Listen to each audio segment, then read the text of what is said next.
అన్న నమస్తే అన్న. అన్న గేమ్ చేంజర్ టీజర్ ఎలా అనిపించింది? ఇప్పుడు రికార్డులు కూడా క్రియేట్ చేస్తుంది కదా, అంటే మీకు ఎలా అనిపిస్తుంది? ఒక జై చరణ్ అని కామెంట్ చేసి సబ్స్క్రైబ్ చేసి చూడండి, జై చరణ్ అని కామెంట్ చేసి సబ్స్క్రైబ్ చేసి చూడండి. ఎలా అనిపించింది అన్న గేమ్ చేంజర్ టీజర్ అయితే అన్న ఫుల్ అదృష్టం అనిపించింది. శంకర్ గారు బ్యాక్ అనిపిస్తుంది, ఎందుకంటే ఆ భారీ విజువల్స్, ఆ భారీ తారంగణం అనేది మనకు రోబోలో, శివాజీలో కనపడింది. ఇప్పుడు దీంట్లో చూసుకుంటే చరణ్ గారిని 3 వెరేషన్ లో చూపించారు. ఫస్ట్ మనకు రచ్చ చిరుతలో ఎలా ఉన్నారు చరణ్ గారు, అలా సూపర్ గా అనిపించింది. మధ్యలో ఐపీఎస్ ఆఫీసర్ మాదిరి ఆ లుక్ లో కూడా చరణ్ గారు వార్నింగ్ ఇవ్వడం, నేను అన్క్రిటబుల్ అనడం, చాలా అన్క్రెడిక్టబుల్ చాలా బాగా అనిపించింది నాకు. ఆ డైలాగ్ పరంగా టీజర్ లో కొంచెం ఫాస్ట్ గా వెళ్ళడం వల్ల నోట్ తిరగలే ఆ డైలాగ్. కానీ శంకర్ గారు పాత 87 లో 80s లో ఎలా ఒక చీఫ్ మినిస్టర్, అది కూడా రామ్ చరణ్ గారి గెటప్ అదృష్టం అనిపించిందని.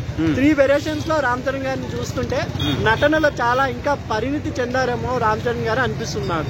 ఎందుకంటే శంకర్ లాంటి డైరెక్టర్ కావాలని ఏ హీరో కోరుకోరండి. అలాంటిది రామ్ చరణ్ గారు గ్లోబల్ స్టార్ అయిన తర్వాత దొరకడం రామ్ చరణ్ గారికి, మెగా ఫ్యాన్స్ కి అందరికి చాలా అదృష్టం అనుకోవచ్చు. ఎందుకంటే శంకర్ గారి డైరెక్షన్ లో చిరంజీవి గారు ఇంతవరకు చేయలే. అది ఎలా మిస్ అయిందో తెలియదు, కానీ రామ్ చరణ్ గారు చేయడం చాలా హ్యాపీ అనిపించింది. ఎందుకంటే శంకర్ గారు అంటే భారీ తారంగణంతో పాటు, భారీ విజువల్స్ తో పాటు ఒక చిన్న మెసేజ్ కూడా ఉంటుంది.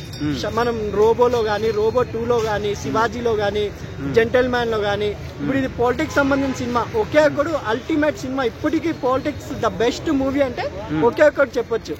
దాని తర్వాత మన శంకర్ గారు తెరకెక్కిస్తున్న ఈ చిత్రం అని భారతీయుడు 2 తర్వాత కొంచెం ఎక్కడో నిరాశపరిచారు.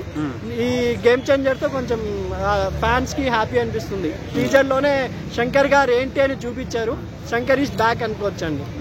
రామ్ చరణ్ అన్న లుక్ గురించి చెప్పాలనుకుంటే ఏమని చెప్తారు? మరి 3 లుక్స్ ఉన్నాయి. 3 లుక్స్ అదృష్టం. చిరుతలో ఎలా ఉన్నారో, రచ్చలో ఎలా ఉన్నారో అలా ఒక లుక్ ఉంది.